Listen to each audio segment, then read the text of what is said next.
Hello दोस्तों, स्वागत है आप सभी का मेरे YouTube channel reasoning bye raw study पर। दोस्तों, मैं लेकर आ गया हूँ RRB NTPC CBT 1 graduate level 2026 के रीजनिंग के सवाल। दोस्तों, आज हम 18 मार्च 2026 शिफ्ट 2 का पार्ट नंबर 2 करेंगे। दोस्तों, आप चैनल को जरूर सब्सक्राइब कर लीजिएगा और वीडियो को पूरा देखिएगा और एक लाइक जरूर करिएगा और अपने दोस्तों के साथ भी शेयर करिएगा। ठीक है दोस्तों, मैं छोटा यूट्यूबर हूँ, आप लोग मुझे सपोर्ट करिए दोस्तों। सब्सक्राइब करके आप मुझे सपोर्ट करिए, जिससे मुझे भी मोटिवेशन मिलेगा, और एक लाइक जरूर करिएगा दोस्तों। ठीक है दोस्तों, आज मैं 18 माह 2026 शिफ्ट 2 का पार्ट नंबर 2 लेकर के आया हूँ, जिसमें कि आज मैं आपको 10 सवाल सॉल्व करवाऊंगा। इससे पहले मैंने इस शिफ्ट का पार्ट 1 में 10 सवाल आपको सॉल्व करवाया था। आप लोग वो वीडियो भी जरूर देख लीजिएगा, वो जो कि आपको मेरे वीडियो वाले सेक्शन पर मिल जाएगा। दोस्तों, अगर आप किसी भी कंपटीशन की तैयारी कर रहे हैं और उसमें रीजनिंग आता है तो दोस्तों आप मेरे चैनल को आज ही सब्सक्राइब कर लीजिए। स्पेशली अगर आप रेलवे की तैयारी कर रहे हैं और उसके जो रेलवे के प्रीवियस ईयर सवाल हैं, रीजनिंग के क्वेश्चनों को मैं यहाँ हर एक क्वेश्चन को सॉल्व करवा रहा हूँ। दोस्तों, इससे पहले मैंने रेलवे एनटीपीसी के शिफ्टों को सॉल्व करवाया है, रेलवे एएलपी के शिफ्टों को सॉल्व करवाया है जो कि 2026 में एग्जाम्स हुए हैं, और रेलवे टेक्नीशियन के भी शिफ्टों को सॉल्व करवाया है, रेलवे ग्रुप डी के भी क्वेश्चनों को सॉल्व करवाया है। ठीक है, यहाँ पे आपको कंटिन्यू रीजनिंग के वीडियोस मिलते रहेंगे, तो आप लोग चैनल को जरूर सब्सक्राइब कर लीजिएगा। दोस्तों, अब हम सेशन को स्टार्ट करते हैं। पहला सवाल है, अंग्रेजी वर्णानुक्रम पर आधारित निम्नलिखित चार अक्षर समूह में से तीन अक्षर समूह किसी निश्चित तरीके से एक समान है, इसलिए एक ग्रुप बनाते निम्नलिखित में से कौन सा अक्षर समूह उस ग्रुप से संबंधित नहीं है। ठीक है दोस्तों, यहाँ पे मैंने चारों ऑप्शन को लिख लिया है। आइए दोस्तों चेक करते हैं कौन सा इसमें ऑड वन आउट है। ठीक है दोस्तों, जे होता है 10 पे, जे से पी हो रहा है दोस्तों, जे होता है 10 पे, पी होता है 16 पे,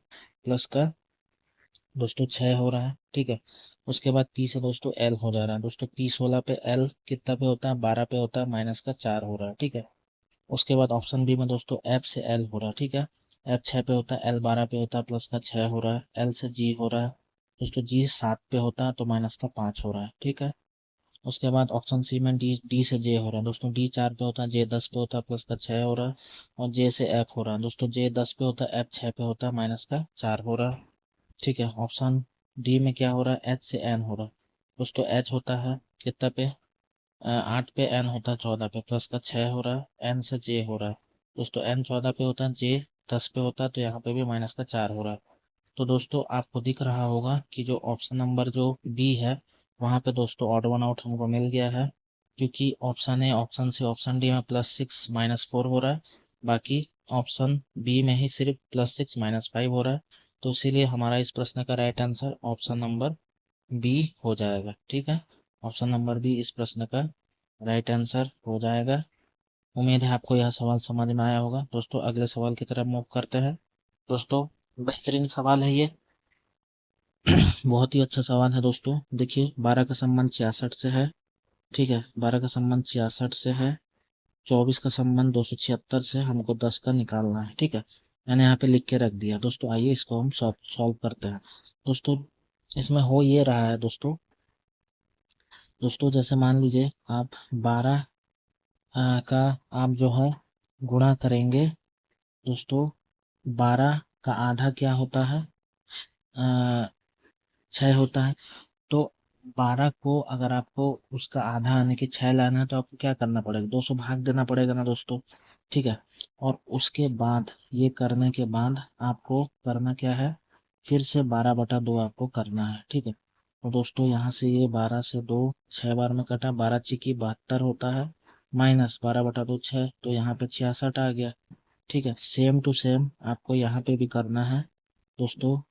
जैसे 24/2 आप जब करेंगे, फिर बाहर में 24/2 करेंगे दोस्तों, 24/2 12 आ जाएगा, 24 × 12 होता है दोस्तों, 12 चौको 48, 4 हासिल, 12 दूना 24, 4 488, माइनस 24/2 आपका कितना होता है, माफ कीजिएगा दोस्तों, 12 चौको 48, 4 हासिल, 12 दूना 24 और 4 28, 288, माइनस 24/2 12। तो आपको क्या मिला, 288 में 12 कम करेंगे 276 मिला। आपको कहीं ना कहीं इसमें हो क्या रहा है, वो चीज मैं आपको बता देता हूँ दोस्तों। जैसे मान लीजिए ए से बी है ना दोस्तों, हो ये रहा है कि ए इंटू A/2 हो रहा है, ब्रैकेट बंद, और फिर -a/2 हो रहा है। ठीक है, तो ये जो प्रोसेस है यहाँ पे इसमें हो रहा है। ठीक है, तो ये दोस्तों एक जबरदस्त सवाल है, एक लाइक आप लोग जरूर करिएगा। सेम टू सेम अब जो है हम 10 को इससे निकाल लेते हैं दोस्तों। जैसे 10 को हमको निकालना है तो 10 इंटू 10/2, ठीक है, और -10/2 हम कर लेते हैं दोस्तों। 10/2 ये 5 आ जाएगा यहाँ पे, 10 इंटू 5 50, -10/2 5, तो हमको क्या मिलेगा, 45 मिलेगा। तो ओवरऑल जो है 10 का संबंध किससे है, 45 से है। ठीक है, तो इस प्रश्न का राइट आंसर क्या हो जाएगा, ऑप्शन नंबर सी हो जाएगा। ठीक है दोस्तों, एक बेहतरीन सवाल था, बहुत ही जबरदस्त सवाल था दोस्तों ये, एक लाइक आप लोग जरूर करिएगा। दोस्तों अगले सवाल की तरफ चलते हैं। उम्मीद है आपको यह सवाल समझ में आ गया होगा दोस्तों। पेन एंड पेपर लेके बैठिएगा, साथ में सॉल्व करिएगा। ठीक है दोस्तों, आज का तीसरा नंबर सवाल, निम्नलिखित में से किस अक्षर समूह द्वारा हैशटैग और परसेंटेज को प्रतिस्थापित किया जाना चाहिए, ताकि ये आपके दिए हुए हैं हैशटैग के बाद IOJ, फिर NTO, फिर परसेंट। यहाँ पे चारों ऑप्शन है, हम पहला ऑप्शन को पहले रख के देखते हैं। पहला ऑप्शन में हैशटैग की जगह पे KQL है। ठीक है, हैशटैग की जगह पे क्या है, KQL है, और परसेंट की जगह पे LRM है। ठीक है, आइए दोस्तों मिलाते हैं। ठीक है दोस्तों, सबसे पहले इसको मिलाइए दोस्तों, K से क्या हो रहा है, I हो रहा है। दूसरा कलर ले लेते हैं दोस्तों, K से I हो रहा है दोस्तों। K होता है 11 पे, I होता है 9 पे, -2 हो रहा है। अब इसको मिलाते हैं, N से L हो रहा है दोस्तों, N 14 पे, L 12 पे, -2 हो रहा है। अब Q से O हो रहा है दोस्तों, Q 17 पे, O 15 पे, -2 हो रहा है। फिर T से R हो रहा है दोस्तों, T 20 पे होता है, R 18 पे होता है, -2 हो रहा है। ठीक है, उसके बाद L से J हो रहा है दोस्तों, L 12 पे होता है, J 10 पे होता है, -2 हो रहा है। फिर उसके बाद O से M हो रहा है दोस्तों, O होता है 15 पे, M होता है 13 पे, -2 हो रहा है। तो दोस्तों -2 -2 -2 इसमें भी हो रहा है, हैशटैग से IOJ में जाने पे, और NTO से परसेंट में जाने पे भी -2 -2 -2 हो रहा है। तो पहला ही ऑप्शन में हमको जो है मिल गया है, तो ऑप्शन नंबर ए इस प्रश्न का राइट आंसर हो जाएगा। दोस्तों अगले सवाल की तरफ चलते हैं। 7 व्यक्ति BCOPQRS एक गोल मैच के पारित उसके केंद्र की ओर अभिमुख होकर बैठे हैं। मैंने यहाँ पे दो पॉसिबिलिटी लेके बता दिया है। आपको यह तो पता ही होगा, जब कोई व्यक्ति केंद्र की ओर मुख करके बैठता है तो उसका घड़ी की दिशा में लेफ्ट होता है यानी कि बाएं, और घड़ी की विपरीत दिशा में राइट होता है यानी कि दाएं। ठीक है, ऐसे आप लोग करेंगे तो आपके लिए डायरेक्शन को याद रखना आसान होगा। ठीक है, सॉल्व आसानी से होगा। दोस्तों सबसे पहले कह रहा है बी के बाएं गिनने पर बी और एस के बीच केवल 3 व्यक्ति बैठे हैं। ठीक है, इसको जो है अभी हम होल्ड कर लेते हैं। ठीक है ना, इसको अभी हम क्या करते हैं, होल्ड कर लेते हैं। ठीक, इसको अब हम ये वाले को यूज करते हैं, क्यू के बाएं गिनने पर क्यू और ओ के बीच केवल 2 व्यक्ति बैठे हैं। दोस्तों क्यू के बाएं, क्यू को मैंने यहाँ बैठा दिया है, क्यू के बाएं गिनने पर क्यू और ओ के बीच केवल 2 व्यक्ति बैठे हैं, यानी कि 1 2 के बाद यहाँ पे ओ उसके जस्ट सामने आ जाएगा। ठीक है, दूसरे पॉसिबिलिटी में सेम टू सेम आ जाएगा। उसके बाद क्या कह रहा है, उसके बाद कह रहा है कि पी सी के बाएं से तीसरे स्थान पर बैठा है। पी जो है वो सी के बाएं से तीसरे स्थान पर बैठा है। पी जो है वो सी के बाएं से तीसरे स्थान पर बैठा है। इसको भी अभी हम होल्ड कर लेते हैं, इस लाइन को अभी हम यूज करते हैं। सी और ओ का निकटतम पड़ोसी आर है। ठीक है, सी और ओ का निकटतम पड़ोसी कौन है, आर है। तो एक बार जो है मैं सी को जो है ओ के दाएं तरफ एक छोड़ के जस्ट क्यू के बगल में सी को बैठा रहा हूँ, और एक बार सी को मैं क्यू के जो है दाएं तरफ यानी कि ओ के बाएं तरफ यहाँ पे बैठा ले रहा हूँ सी को। ठीक है, और ये कहा है कि सी और ओ का निकटतम पड़ोसी आर है, तो आर को मैं यहाँ पे रख दे रहा हूँ। ठीक है, ये दो पॉसिबिलिटी ले लिया हूँ, तो एक कोई आगे जाके कैंसिल हो जाएगा। ठीक है, आपका सवाल एक ही बार में सॉल्व हो जाएगा। ठीक है, अब ये लाइन को यूज कर लेते हैं, पी पी सी के बाएं से तीसरे स्थान पर है। पी कहाँ है, सी के बाएं से तीसरे स्थान पर दोस्तों, सी ये है तो सी के बाएं डायरेक्शन ये हो जाएगा। ठीक है, 1 2 3 जस्ट ओ के बाएं तरफ पी आ जाएगा। ठीक है, और जो है पी सी के बाएं से तीसरे स्थान पर, ये पहले वाले पॉसिबिलिटी में मैंने ओ के जस्ट बाएं तरफ पी को रखा है 1 2 3, और दूसरे वाले पॉसिबिलिटी में सी के बाएं से तीसरे स्थान पर 1 2 3 जस्ट क्यू के बगल में पी आ जाएगा दूसरे वाले पॉसिबिलिटी में। ठीक है, अब आगे जो हमने लाइन यूज नहीं किया था, ये बी के बाएं से गिरने पर बी और एस के बीच केवल 3 व्यक्ति बैठे हैं। दोस्तों पहले पॉसिबिलिटी में देख लीजिए, बी और एस के बीच जो है यहाँ पे दो ही मतलब जगह जो है दो ही जगह खाली है और ये पॉसिबल नहीं है कि बी और एस के बीच केवल 3 व्यक्ति बैठे बी के बाएं गिनने पर। लेकिन इस वाले में देखिए बी को अगर मैं यहाँ पे बैठा दूं पी के जस्ट बाएं तरफ और ओ के जस्ट दाएं तरफ, और बी और एस के बीच केवल 3 व्यक्ति बैठे हैं बी के बाएं गिनने पर, तो डायरेक्शन ये हो जाएगा 1 2 3। देख लीजिए 3 व्यक्ति बैठे हैं ओ आर सी, ठीक है। तो ये हमारा जो है हो जाएगा, यहाँ पे क्या आ जाएगा, यहाँ पे ऐसा आ जाएगा, ऐसा आ जाएगा क्यू के जस्ट क्यू और सी के बीच में ऐसा आ जाएगा, ठीक है। यही तो कहा है बी के बाएं गिनने पर बी और एस के बीच केवल 3 व्यक्ति बैठे हैं। देख लीजिए बी के बाएं गिनने पर बी और एस के बीच केवल 3 व्यक्ति बैठे हैं। तो इसीलिए मैं आपको कहता हूँ हमेशा 2 पॉसिबिलिटी लेके चलिए। पहला पॉसिबिलिटी गलत हो गया, दूसरा आपका एकदम सही हो गया, ठीक है। अब हमसे पूछ क्या रहा है, आर के बाएं गिनने पर बी और आर के बीच कितने व्यक्ति बैठे हैं। दोस्तों आर के बाएं ये है आर, आर के बाएं गिनने पर डायरेक्शन ये हो जाएगा, आर के बाएं गिनने पर बी और आर के बीच कितने व्यक्ति बैठे हैं। पहला सी बैठा है, फिर एस बैठा है, फिर क्यू बैठा है, फिर पी बैठा है, ठीक है। तो 4 व्यक्ति बैठे हैं ना, तो इस प्रश्न का राइट आंसर क्या हो जाएगा, ऑप्शन नंबर बी हो जाएगा, ठीक है। दोस्तों उम्मीद है आपको यह सवाल भी समझ में आया होगा। अब हम अगले सवाल की तरफ चलते हैं। दोस्तों मैथमेटिकल ऑपरेशन का सवाल है। दोस्तों 37 के बाद आपको क्या दिया है, सी दिया है, ठीक है। सी का अर्थ क्या है, सी का अर्थ है प्लस, उसके बाद 32, उसके बाद ए का अर्थ है डिवाइड 2, फिर डी का अर्थ क्या है, देखिए डी का अर्थ माइनस है 9, और बी का अर्थ क्या है इनटू है, ठीक है 2। दोस्तों 9 दूना 18 होता है, माइनस 32 डिवाइड बाई 2 16 प्लस 37, ठीक है। दोस्तों 37 और 16 को जब आप जोड़ेंगे 53 आएगा, 53 में 18 कम करेंगे तो आपको 35 मिल जाएगा, ठीक है। ऑप्शन नंबर डी इस प्रश्न का राइट आंसर होगा। दोस्तों अगले सवाल की तरफ चलते हैं। 7 लड़के A B C D E F G एक गोल मैच के पारित केंद्र की ओर अभिमुख होकर बैठे हैं। मैंने यहाँ पे 2 पॉसिबिलिटी लेके बता दिया है, आप लोग भी ले लीजिएगा। जब कोई व्यक्ति केंद्र की तरफ देखता है तो लेफ्ट उसका घड़ी की दिशा में हो जाता है और राइट घड़ी की विपरीत दिशा में, ठीक है। ये तो आपको पता ही होगा। अब देखते हैं हमसे पूछ क्या रहा है, ठीक है। हमसे क्या कह रहा है, सबसे पहले डी के बाय गिनती करने पर डी और सी के बीच केवल 3 व्यक्ति बैठे हैं डी के बाय। तो दोस्तों डी को मैं यहाँ पे बैठा ले रहा हूँ। डी के बाय गिनती करने पर डी और सी के बीच केवल 3 व्यक्ति बैठे हैं।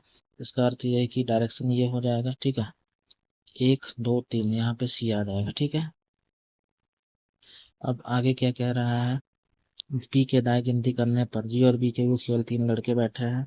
इसको अभी हम होल्ड कर लेते हैं। दोस्तों हम लिंक खोजेंगे सी का, सी या डी का अगर हमको मिल जाए तो दोस्तों यहाँ पे देखिए ये बी और सी दोनों का निकटतम पड़ोसी एफ है, ठीक है।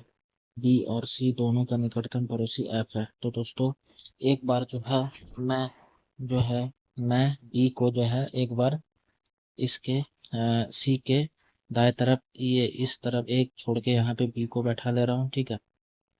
और एक बार जो है मैं बी को यहाँ पे जस्ट दूसरा वाला पॉसिबिलिटी में डी के जस्ट दाएं तरफ बैठा ले रहा हूँ। बी और सी दोनों का निकटतम पड़ोसी कौन है, तो एफ है। यही तो कहा है बी और सी दोनों का निकटतम पड़ोसी एफ है। तो एफ एक बार यहाँ पे आ जाएगा, एफ एक बार यहाँ पे आ जाएगा, ठीक है। अब दोनों में से आगे एक जाके अपने आप कैंसिल हो जाएगा, ठीक है।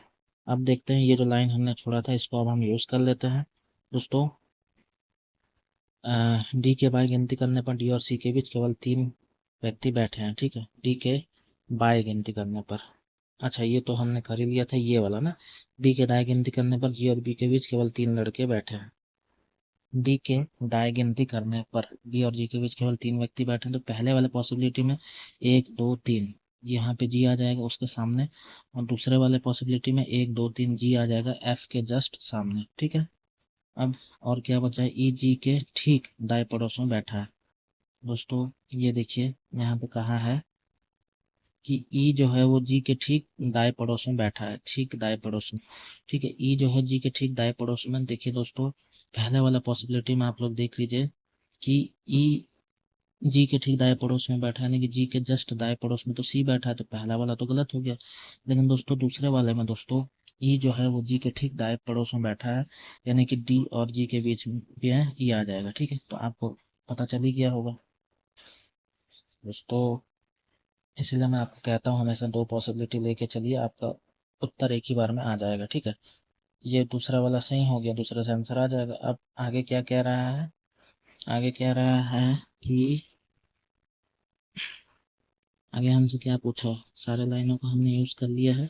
अब जो है यहाँ पे दोस्तों ए ही नहीं आया है, तो ए जो है वो यहाँ पे बैठ जाएगा। ठीक है, ए यहाँ पे बैठ जाएगा। अब हमसे पूछा क्या है कि स्तंभ एक में दिए गए लड़के का मिलन स्तंभ दो में दिए गए उसके ठीक बाएं पड़ोस में बैठे लड़के से करे दिए गए विकल्पों में से सही उत्तर का चयन करें। स्तंभ एक में पहला क्या है, बी है दोस्तों। बी के जो है जस्ट बाएं तरफ कौन है दोस्तों, देखिए तो बी के जस्ट बाएं तरफ डी है ना, डी है।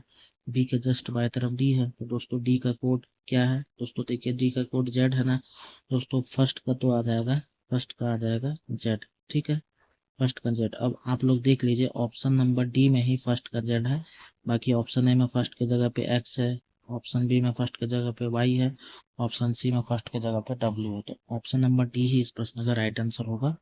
बाकी मैं आपको आगे भी बता दे रहा हूँ।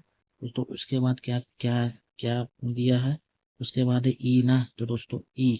ठीक है दोस्तों, ई। ई के जस्ट बाएं तरफ कौन है, जी है ना, जी है ना। तो जी का कोड क्या है दोस्तों, यहाँ से देखिए जी का कोड क्या है, ये देखिए वाई है ना, वाई है, वाई वाई दिख रहा है आपको, जी का कोड वाई है। तो सेकंड का क्या हो जाएगा, सेकंड का वाई होगा। ठीक है, इसके बाद दोस्तों थर्ड, थर्ड के जगह पे क्या दिया है और फोर्थ के जगह पे क्या दिया, मैं आपको एक साथ बता दे रहा हूँ। दोस्तों थर्ड के जगह पे आपको दिया है ए और उसके बाद एफ दिया है फोर्थ में। ठीक है दोस्तों, ए के जस्ट बाएं तरफ कौन बैठा है दोस्तों, ए के जस्ट बाएं तरफ सी बैठा है। तो सी का कोड क्या है, यहाँ से देखिए जो है सी का कोड क्या है, ये देखिए एक्स है ना। तो दोस्तों थर्ड के जगह पे क्या आ जाएगा, एक्स आ जाएगा। ठीक है, थर्ड के जगह पे एक्स आ जाएगा। और चौथा आपका क्या है दोस्तों, चौथा एफ है ना। तो दोस्तों एफ, एफ के जस्ट बाएं तरफ बी बैठा, तो बी का कोड क्या है, यहाँ से देख लीजिए बी का कोड क्या है, बी का कोड डब्लू है। ठीक है, बी का कोड क्या है, डब्लू है। तो फोर्थ की जगह पे क्या आ जाएगा, डब्लू आ जाएगा। तो दोस्तों इस प्रश्न का राइट आंसर क्या हो जाएगा, ऑप्शन नंबर डी हो जाएगा। ठीक है, ऑप्शन नंबर डी इस प्रश्न का राइट आंसर होगा। मैंने आपको पूरा एक्सप्लेन करके बता दिया है। अगर नहीं समझ में आया होगा आप लोग वीडियो दोबारा देख लीजिएगा, आपको जरूर समझ में आ जाएगा। दोस्तों अगले सवाल की तरफ चलते हैं। कोडेड ब्लड रिलेशन का सवाल है। ए प्लस बी का अर्थ है बी की पुत्री है, ए माइनस बी का अर्थ है बी की माता है, एन टू बी का अर्थ है बी की पत्नी है, ए डिवाइड बी का अर्थ है बी का पिता है। तो ये सबसे पहले जी माइनस आर। दोस्तों माइनस का अर्थ क्या है, ए बी की माता है, जी जो है वह माता है आर की। ठीक है, उसके बाद क्या है, आर प्लस डब्लू, प्लस का अर्थ क्या है, ए बी की पुत्री है, आर पुत्री है किसकी, जे और बी की। ठीक है, बी कौन है, एक मिनट, ये डब्लू है ना। ठीक है ठीक है ठीक है, डब्लू, डब्लू।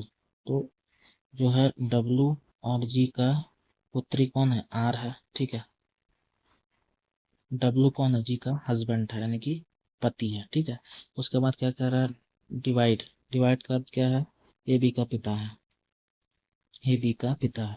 दोस्तों डब्लू जो है वो पिता है किसका, आपका डी का। ठीक है, आर और डी उसके ही बच्चे हैं, जी और डब्ल्यू के। ठीक है, उसके बाद क्या है, डी इंटू एम, इंटू का अर्थ क्या है, ए बी की पत्नी है। दोस्तों डी जो है वह पत्नी है किसकी, एम की। ठीक है, तो दोस्तों जी और डब्ल्यू के दो बेटियां हैं, आर और डी, आर और डी बहनें हैं। ठीक है, अब हमसे क्या पूछ रहा है कि जी का एम से क्या संबंध, दोस्तों जी का संबंध पूछ रहा है एम से। ठीक है दोस्तों, एम की पत्नी की माता ही तो है जी। ठीक है, तो जी का एम से क्या संबंध लगेगा, पत्नी की माता। ऑप्शन नंबर जो है आपका, आपका ये जो ऑप्शन नंबर बी है ना, पत्नी की माता, ये इस प्रश्न का राइट आंसर हो जाएगा। ठीक है दोस्तों, अगले सवाल की तरफ चलते हैं।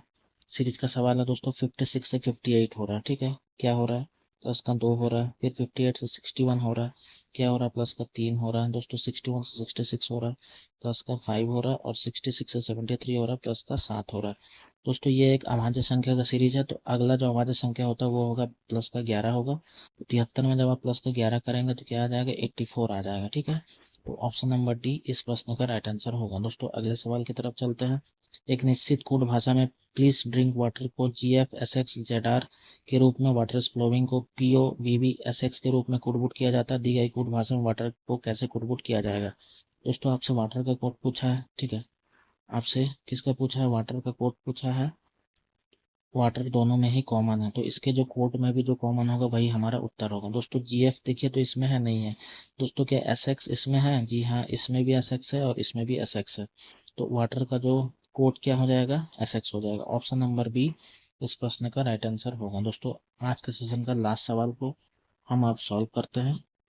दोस्तों एक निश्चित कुल भाषा में हावर को 8359 के रूप में पुटबुट किया जाता है तथा हॉर्न को 9856 के रूप में पुटबुट किया जाता है।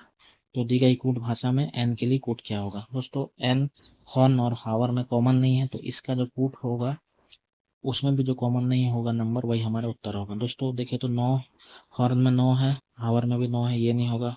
हॉर्न में 8 है, हावर में भी 8 है, ये भी नहीं होगा। हॉर्न में 5 है, हावर में भी 5 है, ये भी नहीं होगा। हॉर्न में 6 है बट हावर में 6 नहीं है, तो यही 6 हमारा उत्तर हो जाएगा। ठीक है, तो एन का कोड क्या होगा? ऑप्शन नंबर बी यानी कि 6। दोस्तों ये था आज का सेशन, जिसमें कि मैंने आपको 10 सवाल इस सेशन के सॉल्व करवाए हैं, इस शिफ्ट के 18 मार्च 2026 शिफ्ट 2 का पार्ट 2 में। दोस्तों इसमें कई बेहतरीन सवाल थे, उम्मीद है आपको सारे सवाल समझ में आए होंगे। दोस्तों फिर मिलेंगे इसके पार्ट 3 में, जिसमें कि मैं और आपको 10 सवाल करवाऊंगा, जिससे कि आपका 18 माह 2026 शिफ्ट 2 के सारे 30 सवाल कवर हो जाएंगे जब आप इन तीनों वीडियोस को देख लेंगे। तो दोस्तों चैनल को जरूर सब्सक्राइब कर लीजिएगा, वीडियो को पूरा देखिएगा और अपने दोस्तों के साथ भी शेयर करिएगा और एक लाइक जरूर करिएगा। मिलेंगे इसके नेक्स्ट सेशन में। जय हिंद, जय भारत।